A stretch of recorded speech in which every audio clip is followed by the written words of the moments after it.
അപ്പം അതുകൊണ്ട് ആയുർവേദ ഹോസ്പിറ്റലിലൊക്കെ വന്ന് പെടുന്ന ഒരു ശ്രദ്ധയ്ക്ക് വരുമ്പോൾ ഒരുപാട് ലീവൊക്കെ ഉണ്ടെങ്കിൽ മാത്രം ആയുർവേദ ഹോസ്പിറ്റലൊക്കെ വന്നാൽ മതിയിട്ടാ. അവരെ കൈ കിട്ടി കഴിഞ്ഞാൽ അവർക്കൊരു കോഴ്സൊക്കെ ഉണ്ട്, അത് കഴിഞ്ഞിട്ടൊന്നും വിടില്ല. അല്ലാണ്ട് ട്രീറ്റ്മെൻറ്റ് എടുത്തിട്ടൊരു കാര്യമില്ലെന്ന് അവർ പറയുന്നത്. ആദ്യം അത് പറയില്ല, നമ്മൾ അഡ്മിറ്റായി കയറിയതിന് ശേഷം പറയുള്ളൂ. പിന്നെ നമുക്ക് മനസ്സിലാവും ശരിയാ, ഇവരുടെ മസാജൊക്കെ കാണുമ്പോൾ നമ്മളായിരിക്കും ശരിയാ, കുഴപ്പമില്ല എടുത്തോ എന്ന് പറയും. എടുത്തോന്നല്ല, 21 days കുറവില്ലേ നമ്മൾ ഓർക്കും. 21 days എങ്കിൽ 21 days ആദ്യം പറയില്ല കേട്ടോ. ഇത് കുറച്ച് ദിവസം തുടങ്ങി കഴിയുമ്പോഴേ വരുള്ളൂ. അപ്പോൾ അവർ പറയും ഇത് ഇത്രയും ചെയ്ത് തന്നെ റിസൾട്ട് കിട്ടണമെങ്കിൽ 21 days കഴിയുള്ളൂ എന്ന്. എനിക്ക് തോന്നുന്നുണ്ട് ഇവർക്കും കോഴ്സുകൾ മീൻസ് പഠിപ്പിക്കുമ്പോൾ പറഞ്ഞു കൊടുക്കുമായിരിക്കും, ആദ്യം പറയരുത് കസ്റ്റമറോടും അതുപോലെ രോഗിയോട് പറയരുതെന്നായിരിക്കും റൂൾസ്. കുറച്ച് കഴിഞ്ഞപ്പോഴാണ് അവർ പറഞ്ഞത്.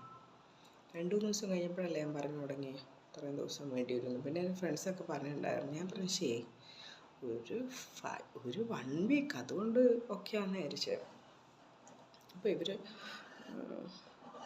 അപ്പം ഞാൻ ഒഴിയാൻ പഠിച്ചു. എങ്ങനെയാണ് ഒഴിയാൻ എന്നൊക്കെ ഞാൻ പഠിച്ചു. അതൊക്കെ നമ്മൾ ഒഴിയുമ്പോൾ നമ്മളിതൊക്കെ അത് ശരി ഇങ്ങനെയാണല്ലേ ഒഴിയേണ്ടതെന്നൊക്കെ പഠിച്ചു കഴിഞ്ഞു. അപ്പോൾ ഇനി ഇത് കഴിയുമ്പോൾ ഞാൻ പിന്നെ ഒരു ഒഴിച്ചിൽ മസാജ് തുടങ്ങിയാൽ എന്നാലോചിക്കുകയാണ്. ചുമ്മാട്ടാ അവരെ എക്സ്പേർട്ടാണ്, മീൻസ് ഞാൻ വിചാരിക്കും ഇവരെ കൈ ഇടിക്കില്ലെന്ന്. കാരണം ഇവർ ഒഴിഞ്ഞ് അങ്ങ് നിലത്തോട്ടാണ് ഇടിക്കുന്നത്. അവരെ കൈ അടക്കം ഇടിഞ്ഞ് പോകില്ലെന്ന് നമ്മൾ ചിന്തിക്കും, അറിയില്ല. ഭയങ്കര എക്സ്പേർട്ടാണ് അവർ. പിന്നെ പറയാൻ കാരണം ഇപ്പം എൻ്റെ ശത്രുക്കൾ വിചാരിക്കും അപ്പം അങ്ങനെ വരണം. ദൈവമേ, ശത്രുക്കൾ കുറച്ചേ ഉള്ളൂ കേട്ടോ, മിത്രങ്ങളേ ഉള്ളൂ കൂടുതലും. മിത്രങ്ങൾ 100% ശത്രുക്കൾ ഒരു 1%-2% അത്രയേ ഉള്ളൂ കേട്ടോ. എല്ലാവർക്കും ശത്രുക്കൾ 90%, മിത്രങ്ങൾ 10%. എനിക്ക് നേരെ ഓപ്പോസിറ്റായിട്ടാ. എൻ്റെ ലൈഫിൽ ശത്രുക്കൾ കുറവാണ്. അങ്ങനെ ചുമ്മാ തമ്മിൽ എന്തെങ്കിലും വഴക്കിടും എന്നൊക്കെ അല്ലാണ്ട് ശത്രുക്കളായിട്ട് എനിക്ക് കുറവാണ്. അതുപോലെ എൻ്റെ വീട്ടിൽ ഒരുത്തി, പിന്നെ ഈ ലേറ്റസ്റ്റ് ആയിട്ട് 2 പെണ്ണുങ്ങൾ, ഇതൊക്കെ എനിക്ക് ഓർമ്മയുള്ളൂ. പിന്നെ നമ്മളെ വീട്ടിൻ്റെ അങ്ങനെ നമ്മളെ നാട്ടിൽ ഒരുത്തി, പിന്നെ അവരെ ചുറ്റിപ്പറ്റി 2-3 അസൂയക്കാർ അത്രയ്ക്കുള്ളൂ. അങ്ങനെ പിന്നെ വേറെ അങ്ങനെ ശത്രുക്കൾ ഒന്നും എനിക്കില്ല. ഇവരൊക്കെ ഇങ്ങനെ കൈയടിച്ചിരിക്കണം, അങ്ങനെ തന്നെ വേണം, അങ്ങനെ തന്നെ വേണം, അങ്ങനെ ഒന്നും വേണമെന്നില്ല എനിക്ക്. നിങ്ങൾക്കൊക്കെ ഉണ്ടാകുന്ന നടുവേദനേൻ്റെ 1% പോലും എനിക്കില്ല. അതറിയാം. ഇത് വരാതിരിക്കുകയാണ്. എനിക്കുണ്ടല്ലോ ഞങ്ങളമാതിരി അവിടെ ഇരിക്കുന്നതെല്ലാം എനിക്ക് ലൈഫിലോട്ട് ഒരുപാട് കാര്യങ്ങൾ ചെയ്യാനുണ്ട്. അതൊക്കെ പറഞ്ഞാൽ നിങ്ങളിപ്പോഴേ കൂടോത്രം എനിക്കറിയാം. ഞാൻ പറയില്ല, ഇനി കൂടോത്രം ചെയ്യരുതിട്ടാ. തിരിച്ചങ്ങ് വന്ന് അടിക്കുമ്പോൾ നിങ്ങൾക്ക് താങ്ങാൻ പറ്റില്ല. ഞാൻ പിന്നെ താങ്ങുമേ, എന്ത് വന്നാലും ഞാൻ നിങ്ങൾ താങ്ങമാട്ടെ, തമിഴിൽ പറയും, നിങ്ങൾ താങ്ങമാട്ടെ, ഞാൻ താങ്ങുവേ. എനിക്ക് എന്ത് മാതിരി വന്നാലും ഞാൻ താങ്ങുവേ. அந்த மாதிரி தான் இருந்துகிட்டே இருக்கு. நான் ഒറ്റയ്ക്ക് പോരാടിക്കൊണ്ടേ ഇരിക്കുന്ന ആൾ തന്നെ.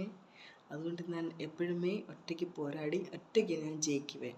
அதுதான் my success, my rules, my behaviour, my character. எப்படி இருக்குது உங்களுக்கு எல்லாருக்குமே தெரியுது. ഇനി തമിഴ് പറഞ്ഞാൽ നമ്മളെ നാട്ടുകാർക്ക് தெரியாது. അവരെ നിങ്ങൾക്ക് എല്ലാവർക്കും അറിയാമല്ലോ. ഞാൻ ഒറ്റയ്ക്ക് അടിപൊളിയായിട്ട് മുന്നോട്ട് പോകുന്ന ഒരാളുടെ ഹെൽപ്പില്ലാണ്ട് എവിടെ തളർത്തിയാലും ഞാൻ തളരില്ല കേട്ടോ. തളരാൻ കൂടോത്രം കൊണ്ട് ചെയ്യരുതേ, തിരിച്ചെല്ലാം കൂടി നിങ്ങൾക്ക് അടിക്കും.